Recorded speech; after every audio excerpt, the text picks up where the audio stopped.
Amém? Malaquias 1 a 5 diz assim a palavra do Senhor. Sentença pronunciada pelo Senhor contra Israel por meio de Malaquias. O Senhor diz: eu sempre os amei, mas vocês perguntam, como é que nos amaste? E o Senhor responde: Esaú era irmão de Jacó, mas eu amei Jacó e desprezei Esaú. Fiz dos montes de Edom uma desolação e dei a sua herança aos chacais do deserto. Se Edom disser, fomos destruídos, mas vamos reconstruir o que está em ruínas, o Senhor dos Exércitos responderá: eles podem até reconstruir, mas eu vou derrubar outra vez, e a terra deles será chamada de terra da maldade, e povo contra quem o Senhor está irado para sempre. Vocês verão isso com os seus olhos e dirão: o Senhor é grande também fora das fronteiras de Israel. Deus, que o Senhor fale conosco nessa manhã, por intermédio dessa palavra, dessa sentença, como é dito no início do livro. Que sejamos por ela divertidos e inspirados a ter uma vida mais comprometida com o Senhor. É a nossa oração em nome de Jesus. Amém. Amém, igreja, pode sentar. Eu estava lembrando essa semana que o livro do Antigo Testamento que eu preguei aqui integralmente, de maneira expositiva, foi o livro de Jonas. Inclusive eu fiz o recorte, só da pregação, e está lá no meu canal do YouTube, Pastor Anderson Xavier. Se você quiser assistir novamente as pregações do livro de Jonas, estão disponíveis ali. E Jonas e Malaquias, eles são dois dos 12 profetas menores. A nossa classificação de livros proféticos do Antigo Testamento, ela se dá em 2 grupos, chamados profetas maiores, que é Isaías, Jeremias, Daniel e Ezequiel, e os demais profetas, os 12, chamados 12, são classificados como profetas menores. E onde é que se encontra essa diferença? Por que essa diferença? Nós tratamos como profeta maior e profeta menor relativo ao tamanho do livro. Então não é relacionado à importância, não é um tipo de hierarquia, mas é pelo conteúdo. Você vê claramente o profeta Isaías, Jeremias, Ezequiel e Daniel, eles têm um número de capítulos, uma quantidade de conteúdo maior que os demais. Você tem livro profético de profeta menor que é 1, 2 capítulos. Já Isaías tem muitos, Daniel também, Ezequiel. Então, a classificação que nós temos de profetas maiores e menores é pela quantidade de material. E nós temos então 12 profetas, e um desses profetas, o último deles, aí aqui há de fato uma ordem cronológica, porque o livro do profeta Malaquias foi o último livro do Antigo Testamento a ser escrito. Então ele está colocado não apenas pela ordem canônica, estabelecida pelos 12 profetas menores, como 12 profetas menores, mas ele também se encontra numa ordem cronológica, porque ele é o último livro do Antigo Testamento que foi escrito. E entre esse último livro, que é o livro do profeta Malaquias, e o início do Novo Testamento, nós temos um período de 400 anos, que é chamado dentro da teologia, dos comentaristas bíblicos, como o período de silêncio, porque não houve voz profética entre o final de Malaquias, e isso só se encerra, esse silêncio de voz profética só se encerra com o surgimento de João Batista. Então, nesse período de 400 anos, quem fez parte aqui das nossas escolas bíblicas dominicais recebeu aula do nosso irmão Israel, que ensinou sobre esse chamado período interbíblico. Que coisas importantes aconteceram durante esse período. Mas o nosso alvo, nosso objetivo é falar sobre o ministério profético do profeta Malaquias. O ministério profético em geral, ele está relacionado à aliança de Deus com o seu povo. Então, qual é o centro da mensagem profética? A relação de Deus com o povo. É desse princípio fundamental que os profetas surgem, porque nós temos uma concepção equivocada de que profeta é aquele que prevê o futuro. De fato, algumas profecias, elas são predições do futuro, daquilo que Deus ele fará com o passar dos séculos. Como Isaías, nós temos a predição da vinda do Messias.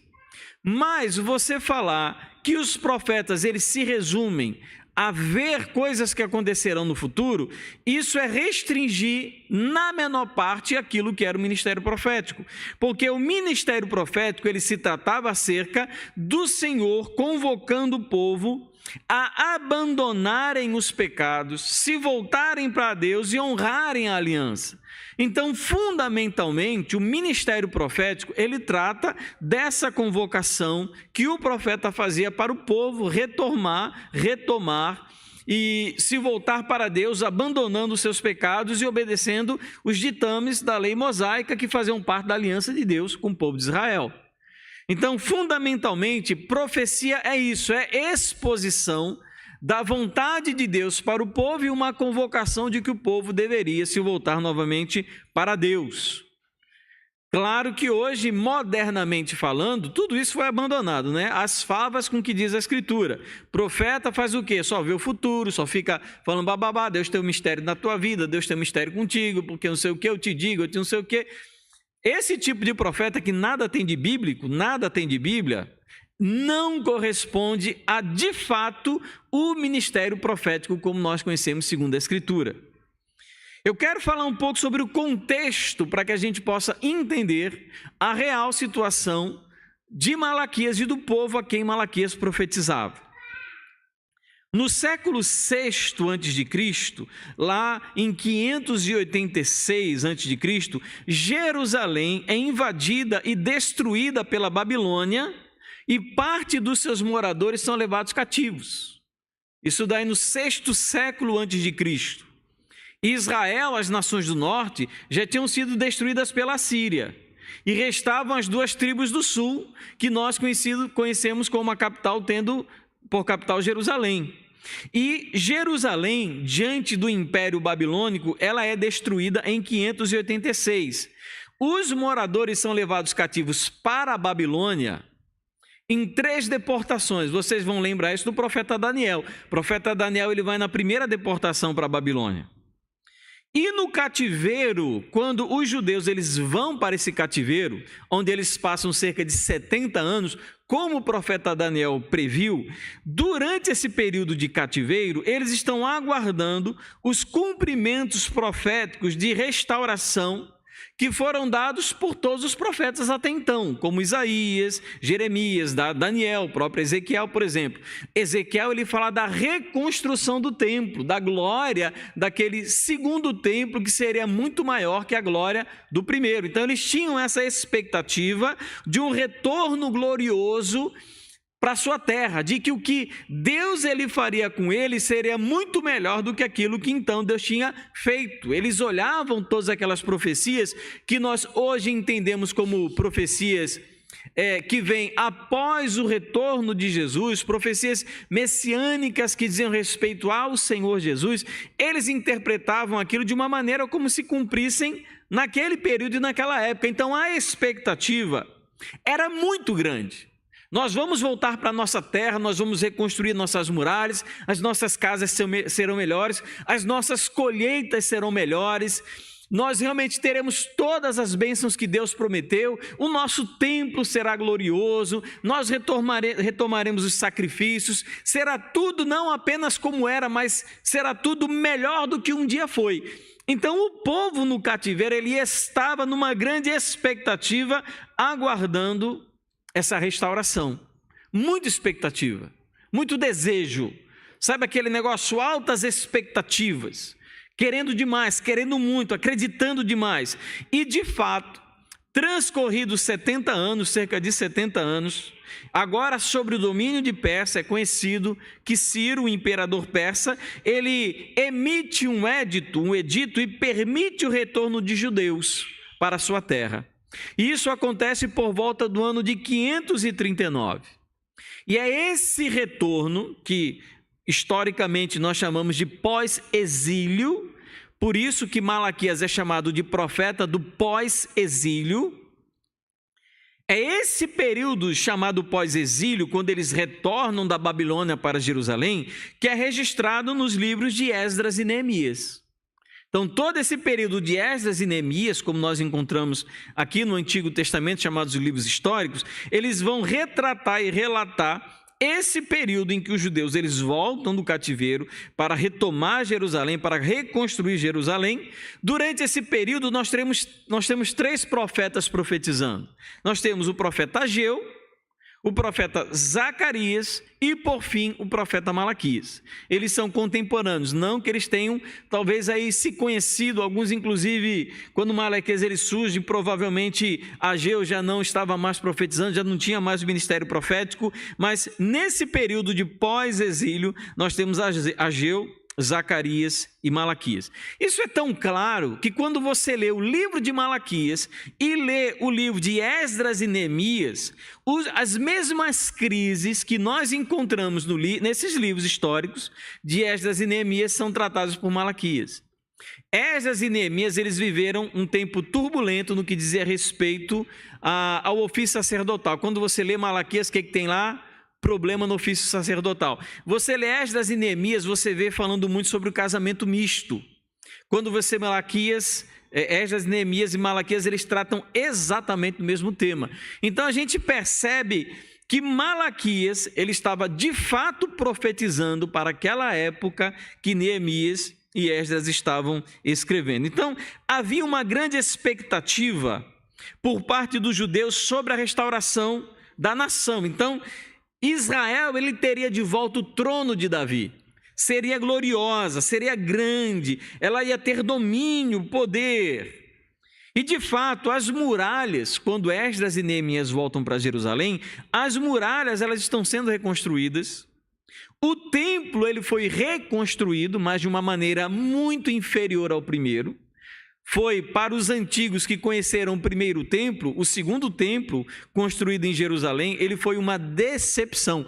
Tanto que o texto diz que na inauguração, os jovens se alegraram e os velhos choravam. Porque eles, que prédio michuruca é esse? Nem se compara ao prédio que Salomão, ao templo que Salomão construiu. Tamanha foi a decepção daqueles homens que viram o primeiro templo. Os ofícios sacerdotais e ofícios levíticos, eles foram restaurados, os sacrifícios reiniciaram, parece que tudo ia bem. Sabe aquele negócio? Um bom começo? Você começou e está tudo caminhando aparentemente, segundo a maneira como deveria caminhar. Mas com o passar do tempo, os judeus, eles começaram a perceber que as profecias, elas não se cumpriram. Cadê o templo glorioso? Cadê o rei no trono de Davi? Cadê o poder que a gente ia ter? Cadê as colheitas fartas? Cadê os ribeiros, de onde manam águas e as colheitas abundantes, muito gado? Nada disso aconteceu. Eles continuavam com as mesmas dificuldades, enfrentando os mesmos problemas, os mesmos dilemas. Nada mudou. E quando eles começam a perceber que eles estavam de volta à terra, mas que as profecias, as expectativas não estavam se cumprindo, adivinham o que acontece com o povo? Quem pode adivinhar? Eles começaram a fazer aquilo que qualquer um de nós talvez faria. Eles começaram a desanimar. E é sobre esse período de afastamento, de desânimo, de descrença, que Malaquias vai escrever o seu livro.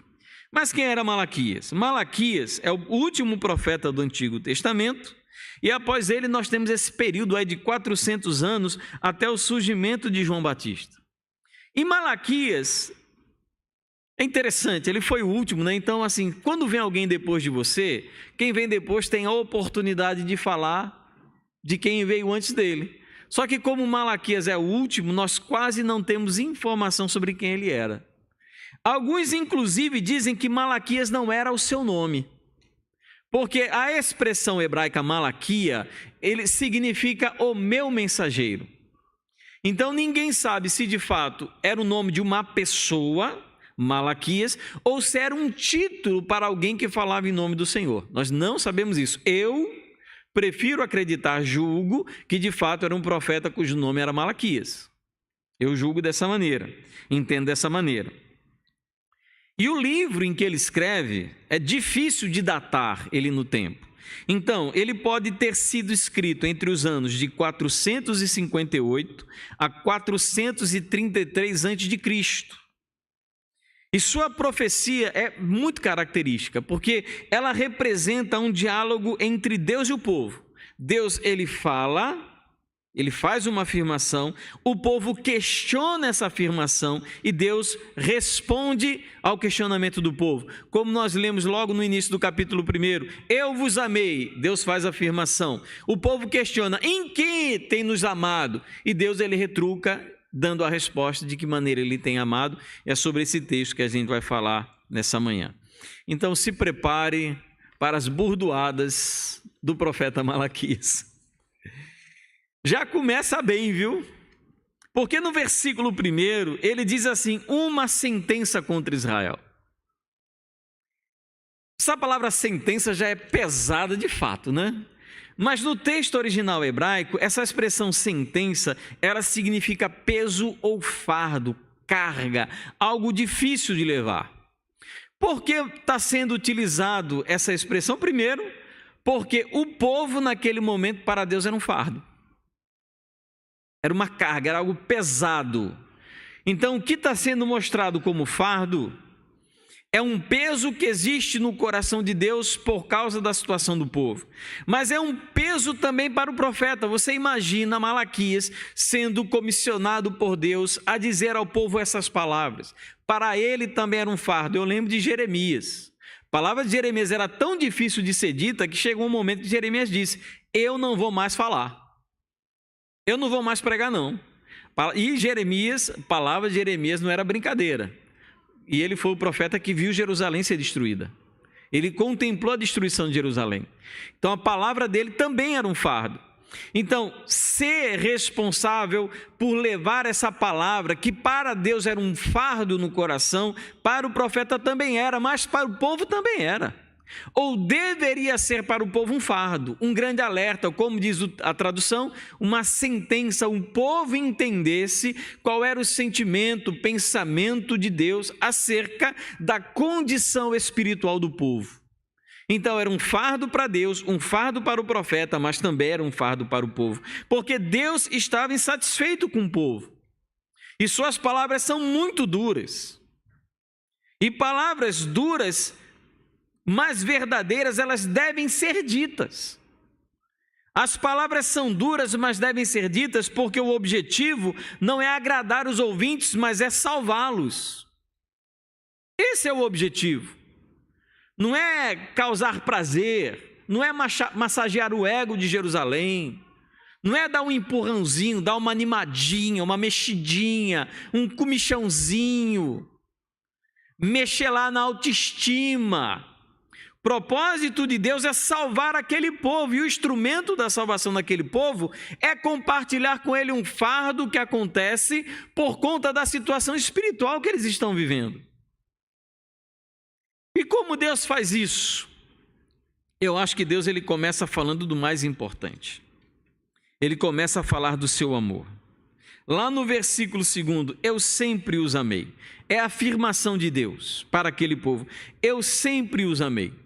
Talvez você numa condição, quem sabe até levada pela sua incredulidade, quando você olha ao redor das coisas que você imaginava que deveriam acontecer e não aconteceu, sabe aquela situação em que você diz, eu não me sinto cuidado, amado e protegido por Deus, porque comigo só acontece coisa ruim, porque comigo só vem dificuldade, eu só adoeço, o ímpio anda de carro novo, tem plano de saúde e não adoece, eu, fiel a Deus, dizimista, acontece coisa ruim comigo, eu sou perseguido, meu carro é velho, ele quebra, eu não consigo aumento no meu trabalho, e você olha ao redor e pergunta, que amor de Deus é esse? Era uma situação muito parecida com a de Jerusalém, porque quando o povo de Jerusalém olhava ao redor com base nas promessas que eles tinham ouvido dos profetas e não viam se concretizar aquelas coisas, o que eles disseram para Deus? Como assim o Senhor nos amou? Como assim o Senhor tem nos amado, como diz algumas versões? Como é? Vocês já viram esse meme da internet? Como assim nos amou? Porque se o Senhor de fato nos amasse, a nossa situação estaria melhor. Para começo de conversa, a gente não teria nem ido para o cativeiro. E se a gente tivesse voltado, cadê o cumprimento das profecias? sobre o retorno da glória do trono do rei Davi, sobre as nossas colheitas, sobre as nossas muralhas, sobre esse templo que nós reconstruiríamos. Cadê a prova palpável e concreta do seu amor? Acho que qualquer um aqui já morou em Jerusalém nessa época, porque o nosso sentimento às vezes é exatamente o mesmo. Em quem o Senhor nos tem amado?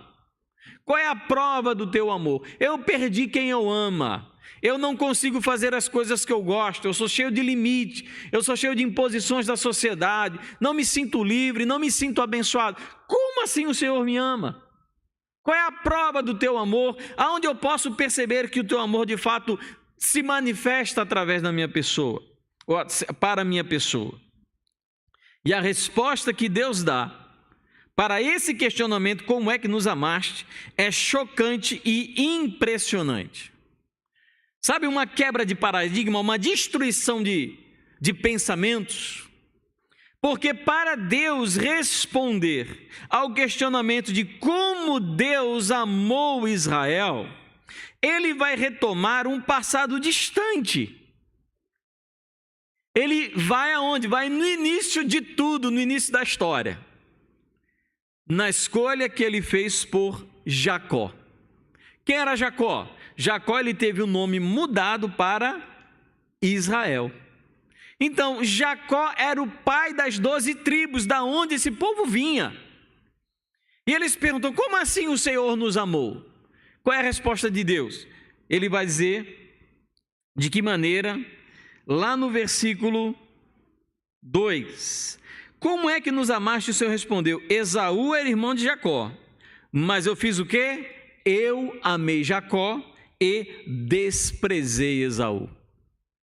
Olha que coisa forte, meus irmãos.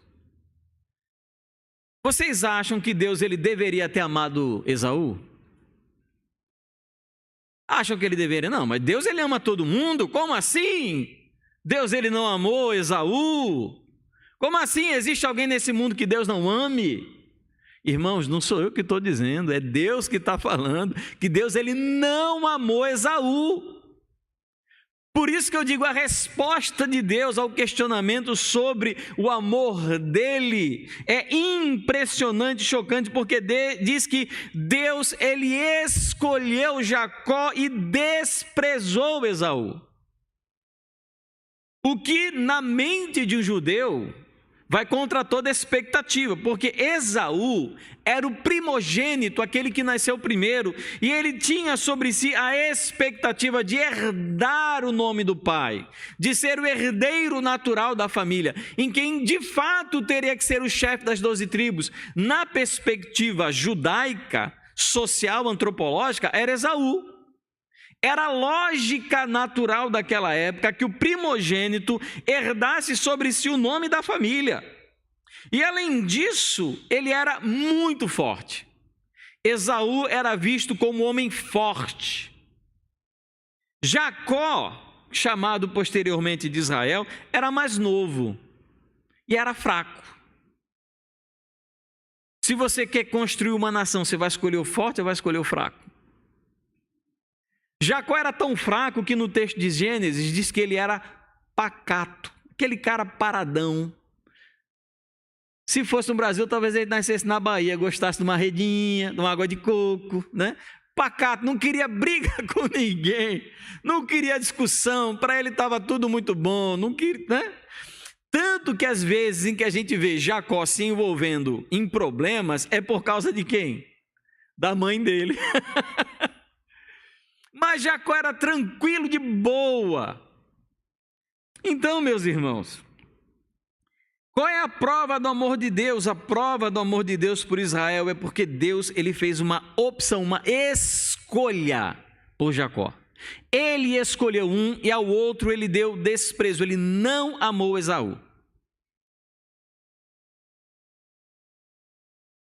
Romanos capítulo 9, versos 11 a 13 diz assim: e os gêmeos ainda não eram nascidos, está fazendo referência a Esaú e Jacó, nem tinham feito bem o mal. Em que momento Esaú e Jacó foram selecionados? Quando eles sequer existiam. Não havia nenhum bem, nenhum mal que ambos tivessem feito. E ele continua, para que o propósito de Deus, quanto à eleição, prevalecesse não por obras, mas por aquele que chama. Quando foi dito a Rebeca, o mais velho será servo do mais moço, como está escrito, amei Jacó, porém desprezei Esaú. É uma citação de Romanos, do texto de Malaquias. Então, onde é que está a prova do amor de Deus? Em Deus ter escolhido Jacó. Aí a pergunta que talvez você faça é o seguinte: tudo bem, Deus escolheu Jacó, mas por que ele foi tão duro com Esaú? Porque a escolha de Deus não apagou as responsabilidades que Esaú teve durante a sua vida. Lembra que eu falei no início da nossa reflexão de que o povo de Deus ele foi invadido pela Babilônia no ano de 586? A nação de Edom vem de vermelho, essa palavra hebraica Edom significa vermelho, que é um título que foi dado naquela ocasião em que Esaú ele trocou o seu direito de primogenitura por um prato de lentilhas. A cor da lentilha é vermelha. Então, a partir desse momento, os filhos de Esaú ficaram conhecidos como edomitas. Aonde os edomitas moravam? No sul de Israel. A gente tem ali a parte de Jerusalém, você vai descendo mais para o mapa, você tinha a região dos edomitas. Quando a Babilônia ela está invadindo Jerusalém, qual é a postura dos edomitas? Para você ver quão bom eles eram. Em Números 20, 14 a 21, a gente vai falar isso anteriormente, à invasão da Babilônia. Quando Moisés ele está saindo do Egito com o povo, Moisés ele intercede junto ao rei de Edom, irmão da nação de Israel, que ele permitisse que o povo de Israel passasse pelas suas terras. O que o rei de Edom disse? Não vão passar. E se passar, a gente vai sair para matar vocês. E eles tiveram que desviar o caminho para não passar pelas terras de Edom. Quando Jerusalém ela está sendo invadida e destruída pela nação babilônica, os edomitas, no Salmo 137, versículo 7, gritam: arrasem, arrasem Jerusalém até os seus alicerces. Você imagina Jerusalém sendo invadida pela Babilônia, os edomitas assistindo ao longe, gritando com muita alegria: mata, mata, destrói, quebra, quebra, torcendo pela total aniquilação da nação de Israel. E Obadias, capítulo 1, versículo 10 a 14. Os edomitas, eles se alegram com a destruição de Jerusalém. Eles fazem o que? Eles entram na cidade para roubar os pertences do povo. Eles ficam nas encruzilhadas para aqueles que estivessem fugindo do morticínio infligido pela nação babilônica. Eles ficam nas encruzilhadas. Quando os fugitivos passassem, o que eles faziam? Eles matavam quem conseguia escapar. E o que eles não conseguiam matar, o que eles faziam? Eles capturavam e iam entregar aos babilônios. O povo era perverso demais. Então não sinta pena de Edom ter sido desprezado pelo Senhor. Qual é a grande prova do amor de Deus para Israel? É a sua eleição, a sua escolha. É porque Deus ele fez uma opção por Jacó. E essa opção, ela não foi só uma escolha em que manteve o povo livre a fim de tomar qualquer tipo de ação e seguisse a sua vida. Quando Deus escolhe Jacó, que viria a ser a nação de Israel, aquele povo foi abençoado e especialmente protegido pelo Senhor. Eles se tornam escravos no Egito. O que Deus faz? Deus envia Moisés para libertar, de uma maneira completamente sobrenatural, de uma maneira completamente impensada por qualquer tipo de pensamento científico. Aquele povo sai do Egito, caminha por um deserto sustentado com carne, pão e água, durante um longo período de tempo, um povo pequeno se comparado às nações ao redor. Eles tomam por propriedade uma terra até então ocupada por povos muito fortificados. Você lembra de Jericó?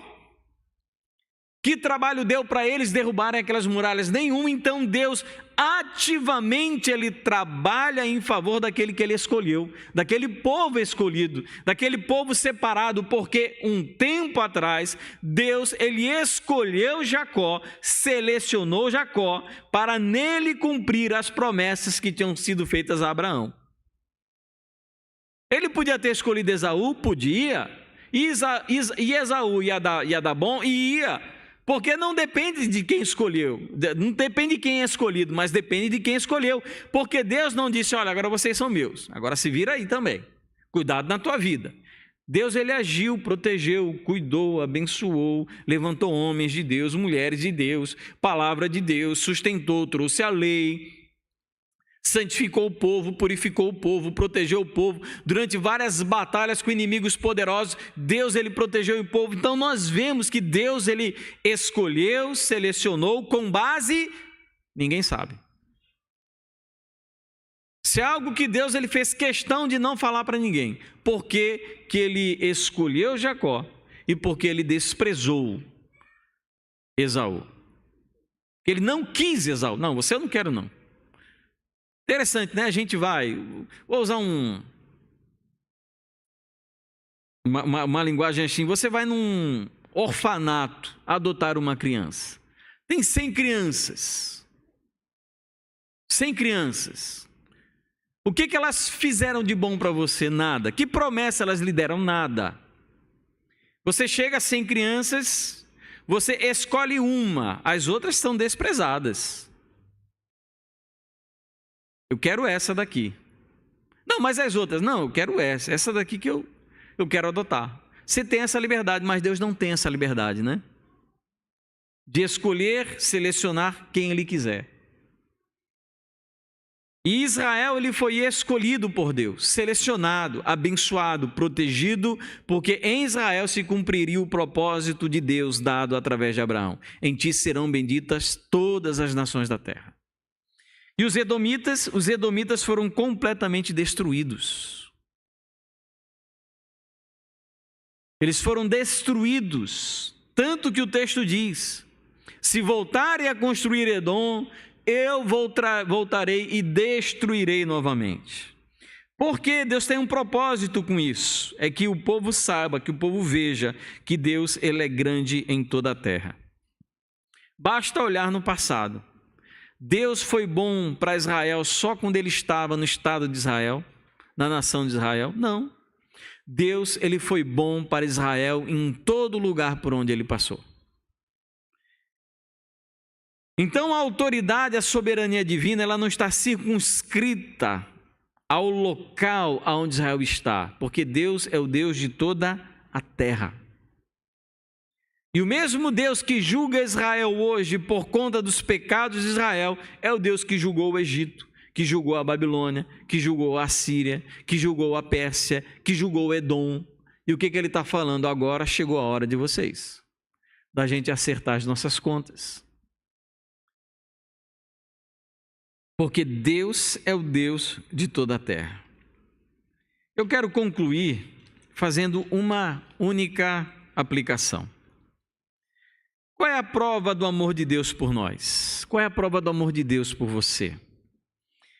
Nós poderemos citar várias, aqui eu poderia falar sobre coisas relativas à sua vida pessoal, mas de todas, a maior é que Deus, ele lhe escolheu para a salvação de maneira soberana e graciosa.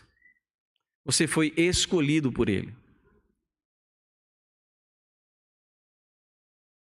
Efésios capítulo 1, versículos 4 a 6. Antes da fundação do mundo, Deus nos escolheu nele, para sermos santos e irrepreensíveis diante dele. Em amor nos predestinou para ele, para sermos adotados como seus filhos por meio de Jesus Cristo, segundo, aqui diz a razão, porque Deus me escolheu, segundo o propósito de sua vontade, para o louvor da sua graça, da glória da sua graça, que ele nos concedeu gratuitamente no amado. Segundo a Tessalonicenses capítulo 2, versículo 13, mas devemos sempre dar graças a Deus por vocês, irmãos amados pelo Senhor, porque Deus os escolheu desde o princípio para a salvação, pela santificação do Espírito e fé na verdade. Romanos 8, 29 a 30, pois aqueles que Deus de antemão conheceu, Ele também predestinou para serem conformes à imagem do seu Filho, a fim de que Ele seja o primogênito entre muitos irmãos, e aos que predestinou, a esses também chamou, e aos que chamou, a esses também justificou, e aos que justificou, a esses também glorificou. Nenhum desses textos, a escolha de Deus por nós se fundamenta na nossa vida ou algo que tenhamos feito ou que façamos. A escolha de Deus se fundamenta unicamente na sua graça. E se nós fazemos ou somos alguma coisa, é porque nós fomos escolhidos por Deus, abençoados e protegidos. Eu não teria feito nenhuma boa escolha se Deus não tivesse me escolhido. Ah, não, mas é porque eu tenho fé, mas eu só tenho fé porque Ele me escolheu. A fé é um dom de Deus. Não sou eu que digo isso, a Bíblia diz que a fé é um dom de Deus. Essa escolha não se fundamenta em nós, é unicamente pela graça do Senhor. Ele mesmo nos escolheu, separou e salvou e nos há de conduzir em triunfo na glória do nosso Senhor Jesus. Nada absolutamente nos causará dano à nossa alma, nada pode nos separar do amor de Cristo, porque nós fomos eleitos, escolhidos, separados por Ele, assim como Deus escolheu Jacó. E essa é a única prova de amor que nós de fato precisamos. Por mais que as coisas ao nosso redor estejam complicadas, confusas, difíceis, e nos sejam tiradas todas as coisas, talvez nós não hoje corramos esse risco, mas nós conhecemos a história de muitos irmãos em países onde o evangelho é perseguido, que eles vivem em constante risco de perder absolutamente tudo. O que sobra essas pessoas? Sobra o entendimento de que Deus é um Deus que ama, porque Ele, de maneira muito amorosa, muito graciosa, me escolheu. Não por mim, não por minha bondade, não por minha capacidade, não pelas minhas intenções, porque Ele é um Deus amoroso e a partir do momento que Ele me escolheu, Ele trabalhou em favor da minha salvação.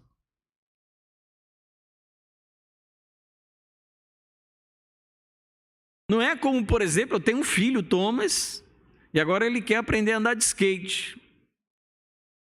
A gente fez o quê? Deu de presente de Natal para ele um skate.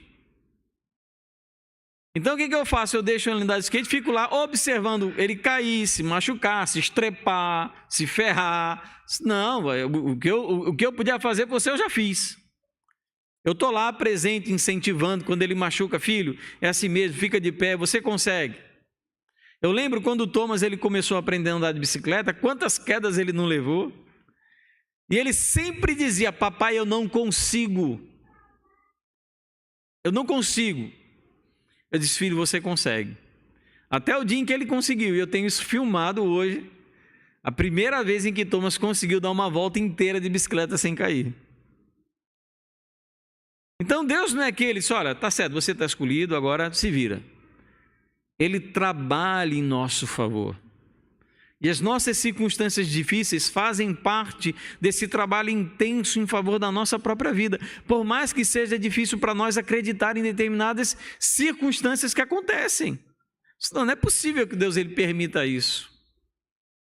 Eu estava vendo, queridos, não sei de fato, eu vou falar sobre isso, né? Os irmãos acompanharam há algum tempo, alguns dias ou poucos meses atrás, aquele caso do caminhoneiro que a mulher e 3 filhas foram assassinadas por um cara que já tinha sido condenado por homicídio e estava respondendo por violência sexual. Você acredita que no Brasil exista isso?